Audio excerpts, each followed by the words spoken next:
Welcome to Oakville Matters. It's good to see you. This is the local television show that allows you to be in touch with what's of interest and importance to our community. And today we're talking about the way volunteering makes Oakville the very special place that it is. And with me are Jacqui Gardner from the Kiwanis Meals on Wheels, John Verdon from the Oakville Rangers Hockey Club, formerly known as Minor Oaks Hockey Association, and Sandra Baker from Big Brothers Big Sisters. And I've had personal involvement with each of these groups over the years, and I can tell you that they're just the tip of the iceberg in terms of what goes on in our town to make us the community that we are. Why don't we start with Big Brothers Big Sisters? Sandra, when I first met your group, it was because I was coaching a house league hockey team of little kids, and there was a boy on the team who was only there because of your group and the big brother that you had recruited to help that family that didn't have a father to do that kind of thing, and the mom was too busy. That's fantastic, and that's such a great story of the kind of very basic grassroots activities that our big brothers get involved with their little brothers. Just being a regular kid is so important to the children we serve, and the families just love it when a big brother will get involved in that kind of deep, ongoing way. And hockey, what a great way to do that. And John, we called ourselves Moha then, but the spirit was such that all the other parents, all the other families on the team pitched in to help make sure that this member of the team wouldn't be excluded and would be able to go to all the, when we went out of town. And it was all done very quietly and without, sort of done through the coach so that nobody really knew. Mm-hmm. And I understand that spirit of generosity and inclusiveness that I loved so much when I was in Moha is stronger now. Can you talk about that?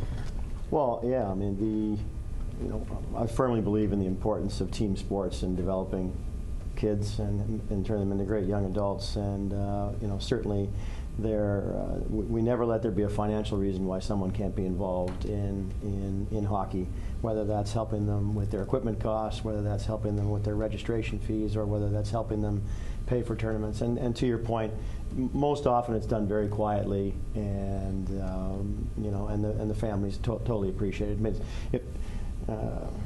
It's often those families whose kids could benefit from team sports most. Yeah. And so we want to make sure that those are there. We never want there to be a financial impediment to being part of team sports in Oakville. And hockey in Oakville, in my time, was very much, it was a mom and pop, volunteer-driven organization, and I gather it's still the same way today. Oh, we put over 240 teams on the ice a year, and it would not happen without dozens and dozens and dozens of volunteers, hundreds, really. So it's that's what drives the whole thing. The whole thing could keep going without myself and the executive, but without the volunteers that are out there every night of the week and every weekend, the thing would fall apart in a day. And Jacqui, when I first became mayor, I was very interested to go along on the Meals on Wheels and help deliver the meals. The thing that blew me away was the importance of the contact of the meal deliverer was higher than the importance of the food.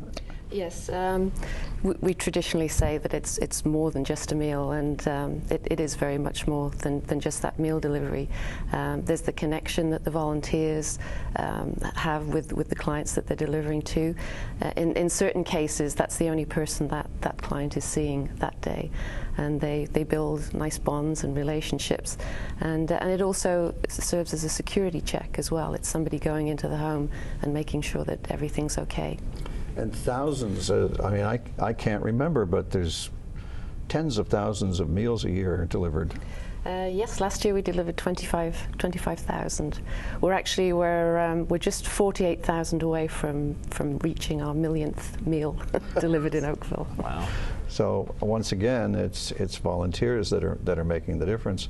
Now, everybody lives a life that's fully, in Oakville, what I see is that everybody lives a life that's fully engaged in many aspects of the community. People who volunteer in one group, I've often found volunteering in another one. There's like volunteer crossover. Statistics tell us that not everybody volunteers, and but still, I'm impressed that Oakville seems to have more volunteers than other places. The mayors have a club and we meet and talk regularly about and compare notes, right? And when others are complaining about how hard it is to get volunteers, I'm like being very quiet because it's not polite to brag, but Right. we're here on local TV. I can brag here for our audience. Do you guys find that getting volunteers is hard? You're not. I don't imagine you're turning them away, but what's the state of volunteer recruiting, Sandra? You know, that's a great question. We're doing well to maintain. So we have about 800 volunteers across our region, and we're continuing to replenish. As people move and they change their life circumstance, we're able to keep it at that 800. So we're always adding new volunteers. Where we're finding the struggle is getting up and over that 800 number. And we do unfortunately have children waiting for a big brother or big sister or volunteer to help them as a mentor because of that. So lots and lots of kids that are getting great How many more attention. could you use? We could use 300 today. Wow. Yeah, there are 300 kids waiting right now. Well, I see that as 300 opportunities for 300 newcomers to network themselves into the community and get settled into the community that much faster, make that many more friends. Mm-hmm. John, how's the volunteer? How many more could you use, or how are you doing? Well, I mean, we're in great shape because there's constantly new young kids who want to play hockey, and constantly a new supply of volunteers. We could always use more. We're probably, in terms of on ice, we're in pretty good shape with on ice volunteers, but we have a number of initiatives. The Gift of Giving Back, which is a food drive that happens November 15th, 16th, 17th this year. We're looking for volunteers for that. We have a skate sale, and a lot of the proceeds go to charity and helping to ensure that kids can play hockey who otherwise might not be able to play hockey. We do a number of those types of initiatives, and we're always short volunteers for that. In terms of on ice, we're in pretty good shape, but we could always use more volunteers to help with our ancillary programs. Yeah. Cool. Jacqui, what about you? I understand you have a special situation. Like, I'm not sure of the details at all, but what's your go-forward view on volunteers and Meals on Wheels? We could do with some additional volunteers at the moment. We have seen an increase this past year in the demand for our service and have had to add extra routes on certain days. So we could do with some more volunteers at the moment. Our numbers traditionally increase again through the winter time. So in anticipation of a further coming increase, we would like to be recruiting a few more volunteers right now. That's great. So, as I understand it, I've said to you a couple times here today that I think it makes Oakville a better place to live. The way we get involved with each other, the way I think it contributes to a sense of having each other's back, and it goes with this. Knowing your neighbors and looking out for each other, helping out with each other. I remember when I moved here 22 years ago, my back fence neighbor called me over and said hi, hello, introduced himself and said, if you need a cup of whiskey, just call. And I said, don't you mean a cup of flour? He said, I mean whiskey. Said, you're a good neighbor. Check. So how have you found the town in terms of that community spirit, that volunteering? And what have you seen? Have you seen enough to make you proud? Do you brag about it to your friends from other towns? What's the story there? Well, absolutely. I mean, my entire network over the last sort of 10 years, and it happens to you slowly. You just suddenly realize it's everyone that you've volunteered with, and you see people around town, and you recognize many more people than I did before I got involved in volunteering. And it gives you a great sense of community, and it gives you an ability to go up, and even if you don't remember the person's name, say, I saw you around the rinks. And it's just, I think obviously, helping kids play hockey and getting them on the ice and helping them become great young adults is the primary goal. But the secondary goal of just knowing so many more people around Oakville and having that sense of community, and building a network of people who might be a real estate agent, or it might be someone who can help you with your landscaping, or it might be someone who can give you some advice. I think it just makes the community that much stronger. One of the things our mentors talk about is that they get so much more from the kids they mentor than they feel that they give. And that is a consistent message, that they're learning about a different culture, they're learning about what's going on with children because they're older and they don't have kids of their own, or whatever that insight is. It's very consistent that they're thriving because of their volunteer experience. Jacqui? Yeah, and our volunteers, I've often heard say that they feel privileged to be able to go into somebody's home and provide that meal for them and be welcomed in and make sure that everything's okay. And yeah, it certainly improves the quality of life for the clients whose homes they're going into. I'd love to and pick for the up volunteers. on the isolation thread too, because we some of what our children are struggling with is isolation. Even in a family unit that can be busy with 4 brothers, they can be isolated. I think that's to do a little bit with electronics. That's a little bit to do with kids don't go outside to play anymore, and the seniors and older people that you would deal with and people that are in their homes are struggling with that same kind of lack of contact. They can't get out for all kinds of mobility reasons, and people get disconnected and they become unwell. Yes, it's a sense of well-being as well. Being on a team, some of that is no longer being isolated. That sense of belonging is so important. Well, what we're seeing now, which we love, and I mean, the schools have started to require community service hours of students, which is terrific. And so we're seeing a whole bunch of high school students who want to be assistant coaches or who want to be timekeepers or who want to, just come out and push pucks. And so that gets them introduced early to how rewarding it is to help, young kids, learn to skate and all that stuff, but more importantly, learn what it means to be part of a team and discipline and sacrifice and be part of something that's bigger than yourself. So we have those, thanks to the high schools, we have a steady supply of high school volunteers. And then, as we were talking about earlier, sometimes after you've been through it with your kids, you'll take a couple of years off and you've got the bug because it's so rewarding to work with the young kids. You come back. So we have a number of, empty nester volunteers who have come back. So it's a great mix now of high school boys and girls, and then also people with kids, and then also people who are empty nesters. So we have a great broad matrix of volunteers, which is terrific. And the cold in the arena keeps you young looking. See, it's working. Exhibit A. I think it's great too that they start young with the volunteering. We have a number of volunteers who are 3rd generation in their families volunteering with Meals on Wheels, and then are taking grandchildren out with them. So that's wonderful to see that family commitment and them realizing how important it is and how rewarding it is to volunteer. You said 2 things that track back to the main theme of what I've been trying to do as mayor for 10 years.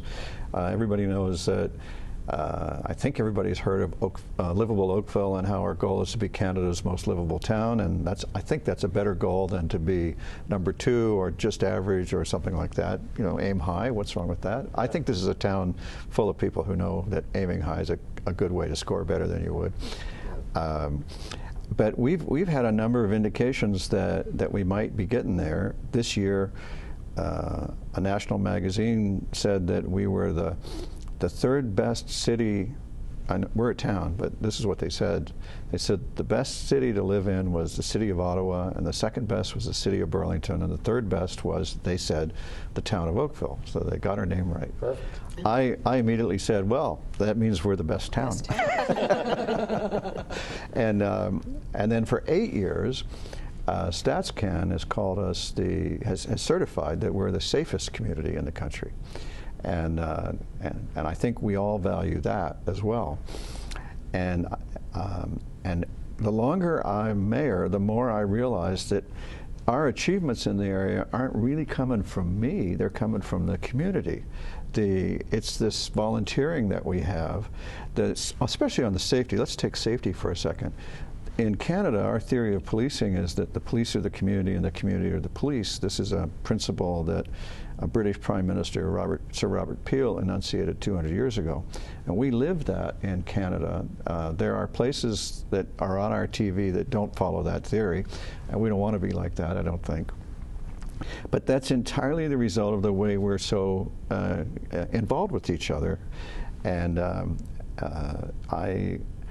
even if you're the safest, it means you're not 100% safe. We still have crime.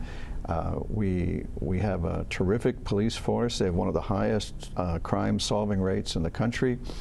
But without our involvement with them, none of that's possible. Anyway, my theory is that all of this can be kicked up to a higher notch.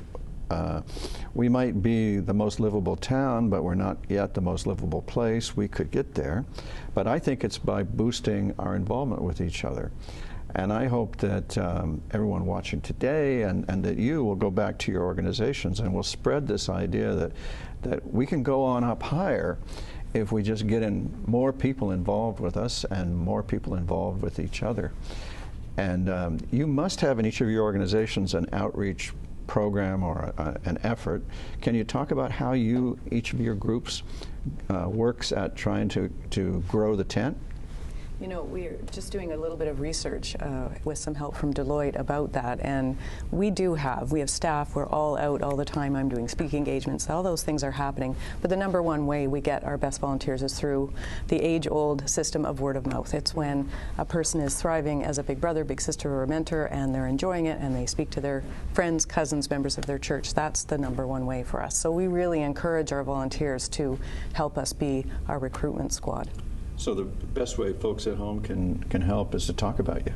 Absolutely. I mean, word of mouth appears to be our biggest mass medium in our community. It is. So that converts into social media because that's the word of mouth method now. Yes. Oh yeah, if it's not on social media, it didn't happen, right? That's right. So John, word of mouth is obviously very strong for us as well. But we're going to be having an open house in the next month, where we're just going to, it's going to be a virtual open house online, but also an open house at our offices that just puts out there all the opportunities there are to volunteer. I think a lot of people think, I can't skate, so therefore I can't help out, which is not the case at all. There's a number, as I was saying earlier, a number of initiatives that we do to help the community where we need volunteers, and you don't wear skates when you're helping out with the food drive that we do, or you're helping out with our skate sales. So, we're gonna proactively go at it with social media and have an open house, both physically and virtually. And but then again, word of mouth is strong for us as well. That's just people who have done it, who have volunteered, found it extremely rewarding, found that it made them feel more part of the community, more part of the fabric of the community, gave them ownership in the community, and it's them who are going back and suggesting to their neighbor or someone who just moved to Oakville, should come out and give this a try. And you bring up such a good point about what people's expectations are as well. When we say be a mentor, some people say, well, I'm not cut out to be a mentor. Right. But really all we're looking for is somebody who's intelligent and caring, and a little bit willing to share their wisdom with a younger person. That's really what all of us adults do all the time, naturally, when we're talking to children, and that's all we're looking for. And it's like you're saying, you don't have to know how to skate or play hockey to be a really great advantage to your organization. Excuse me. Yes. Similarly, we find that our volunteers are our best ambassadors when we're looking to recruit new volunteers. They're only too happy to go out and get a neighbour involved or go to their local church group and recruit for us. So we find that works really well, and that they're also included in the training. We'll often send a new prospective volunteer out with an existing volunteer so they can see how the program works and what happens. The other thing that I've always been struck by, the 12 years I spent with MOHA, I learned things I would never have learned if I hadn't done that. I got in because my 6-year-old son said, I want to play hockey, Dad, and I wasn't even a hockey player. I wasn't sure. I almost said, no, you don't. But then I thought, well, what if this is his real sport, that he really cares about, and I'll wreck something if I say no. And I'm proud to say he played till he was 18 and enjoyed every minute of it. But I took because I wasn't a hockey player, and we had there was enough of a shortage of coaches that I could coach a house league team. Right. Can you believe it? And so I took the coaching courses, and the level 2 coaching course was like a life. I mean, I remember, I was clear as it. I mean, it's like a movie in my mind. What happened, and I wished when it happened. I wished it had happened to me decades earlier. Right. A friend of mine who's a yeller, in terms of his coaching style, quick to tell the kid what he did wrong. was defending that against the old-timer who was teaching the level 2 coaching course, and the drift of the lesson was you get more by encouragement than by correction. And my friend was defending it, and the guy said, look, the kid knows it didn't work before you can tell him, right? Because it just failed. Right. The most valuable thing you can do is to tell him the piece that he did right, and if he keeps, encourage him with the piece that he did right, and add the piece. And my friend argued some more, and this was the life-altering moment for me when the older gentleman said, "Look, when was the last time you did anything good for somebody who yelled at you?" And we all just. It was like everybody absorbed a life lesson right on the spot there. Right. So there's personal reward in volunteering. I've seen it, and it's not the only thing that happened, but it's probably my favorite story. Right. What have you seen by way of volunteers benefiting personally from lessons that they wouldn't have gotten?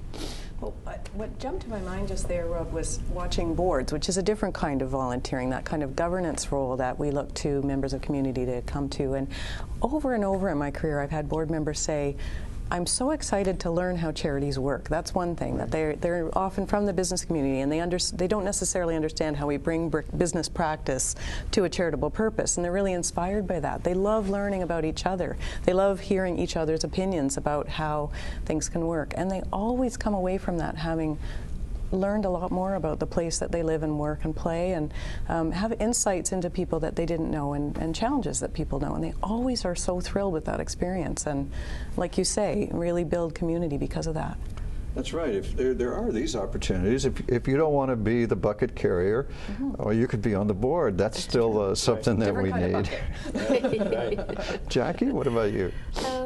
I think perhaps some of the, what comes to mind is some of the personal stories that some of our volunteers have heard while they're out on their deliveries. We have one lady who's recently had a lot of health issues relating to her feet, because she was a ballet dancer. She actually was in a Russian ballet company at one point, and she always jokes with them that, well, it's too bad I can't even do the cha-cha anymore now. But she has some incredible stories to tell about her past life and how she traveled and how many languages she spoke. So these sort of stories never cease to amaze us, and to have that opportunity to find out what their past experiences and life was like. It'd be so great to collect those stories sometimes, I think. Yes, we do. Oh, good. John?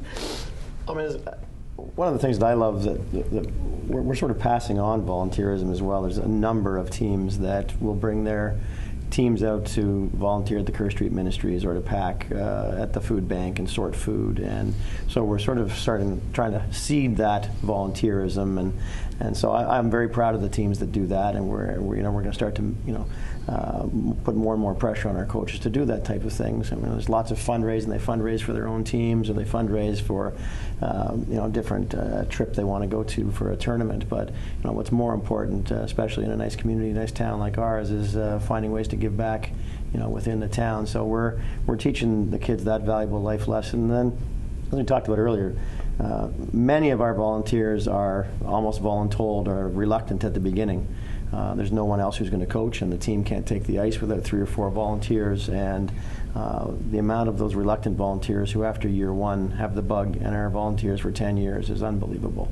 We find that also with teens, that they sign up with us just for that 40 hours. They want to crack that off quickly and get it done, and then after the 40 hours is finished, they just keep going and going, and they continue all the way through to grade 12 with us, and they end up with 4 times that, 5 times that, because it goes well beyond volunteering at that point to become part of their lives, and that relationship with the child is I think it's so important. I'm so glad the schools have done it, because I think it's just a great part of your education to see, Mm-hmm. to think outside of your own 4 walls. It's true. And see the impact you can make.